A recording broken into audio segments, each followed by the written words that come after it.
हम अमर हैं, मुन्ना भैया ने कहा था और मेकर्स ने इसे सीरियसली ले लिया। बॉस ओटीटी पर भौकाल मचाने के बाद मिर्जापुर अब आपके नजदीकी सिनेमा घरों में गद्दी बिछाने आ रही है। जी हां, मिर्जापुर द मूवी का ऑफिशियल टीजर आ चुका है और इसे देखकर सिर्फ एक ही बात दिमाग में आती है, अटैक में भी गन, डिफेंस में भी गन और थिएटर में सिर्फ और सिर्फ मनोरंजन। लेकिन क्या यह मूवी वाकई बॉक्स ऑफिस पर मचाएगी या सिर्फ सीजन 1 की पुरानी शराब को नई बोतल में पैक करके बेचा जा रहा है? चलिए आज बिना ककग पढ़े रिव्यू शुरू करते हैं, वरना शुक्ला भैया आ जाएंगे। सबसे पहले बात करते इस मूवी की टाइमलाइन की। टीजर देखते ही पहला शॉक क्या लगता है, कालीन भैया का वही पुराना पीक टाइम, गुड्डू बबलू की जोड़ी, कंपाउंडर की वफादारी और मुन्ना भैया की ढांसू एंट्री। अब भाई सीजन 3 के बाद इन सब में से कई कैरेक्टर जिंदा तो हो नहीं सकते थे, तो मेकर्स ने खेला लूप होल कार्ड। कहानी वापस 2018 के एरा में सेट की गई है, यानी सीजन 1 के दौरान के दौर में, जहां कहानी होगी कि कैसे बबलू और गुड्डू कालीन भैया को कैसे ज्वाइन करते हैं और मुन्ना भैया सबको कैसे गोल कर रहे हैं। कर दें गोल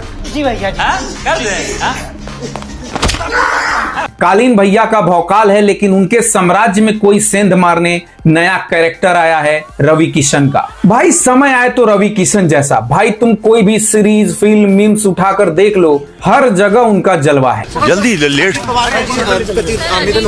home from work is very important. क्या बोला तूने? और हमेशा जल्दी द लेट में रहते हैं, ऐसा लगता है कि होम फ्रॉम वर्क कर रहे हैं, जैसा कि वो बोलते हैं। और भाइयों इस टाइमलाइन से बड़ा झटका तो कास्टिंग में लगा है। बबलू पंडित के किरदार से विक्रांत मैसी गायब हैं और उनकी जगह एंट्री हुई है हम सबके चहेते जीतू भैया का। अब देखो, जीतू भैया नो डाउट एक कमाल के एक्टर हैं, उनका दिमाग वाला शांत एटीट्यूड बबलू पंडित पर शूट करेगा, लेकिन यार वो जी कल्ट वाली जो वाइब थी वो रिप्लेस करना लोहे के चने चबाने जैसा होने वाला है। टीजर में उन्हें देखकर थोड़ा अजीब लगता है, पर देखना दिलचस्प होगा कि वो इस गन कल्चर में अपनी सनक कैसे दिखाते हैं। अब आप सोचेंगे कि अगर कहानी पुरानी है तो हम थिएटर में टिकट के पैसे क्यों दें?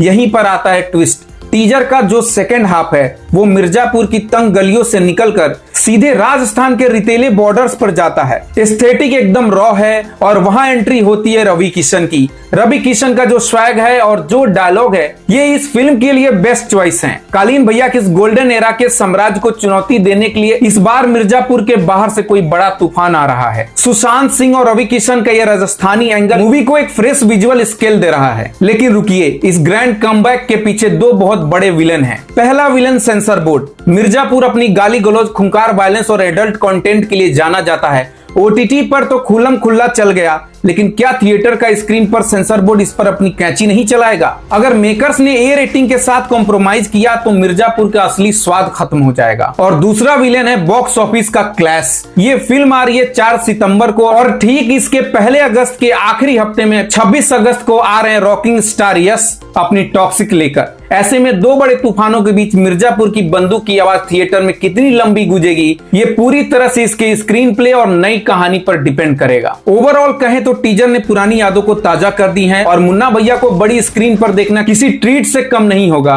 विजुअल्स और म्यूजिक ऑन टॉप है। बस दुआ करो कि कहानी सिर्फ सीजन 1 की कंप्रेस्ड वर्जन ना हो, बल्कि कुछ ऐसा बवाल हो जो सच में थिएटर को हिला कर रख दे। अब आप लोग मुझे कमेंट सेक्शन में बताना कि क्या जीतू भैया को बबलू पंडित के रूप में देखना आपको सही लगा और आप मुन्ना भैया के कमबैक के लिए कितने एक्साइटेड हैं। कमेंट्स की गद्दी पर अपना फैसला सुनाइए। वीडियो पसंद आई हो तो लाइक और चैनल को सब्सक्राइब किए बिना मत जाना। मिलते हैं अगली वीडियो में। अगली बार फिर रिव्यू दूंगा, सब्सक्राइब कर लेना भाई, यही कहूंगा। अरे कहाँ चल दिए, जरा रुक तो जाओ, बेल भी दबा देना, वरना तुम्हारी बंदी के सपने में आ जाऊंगा।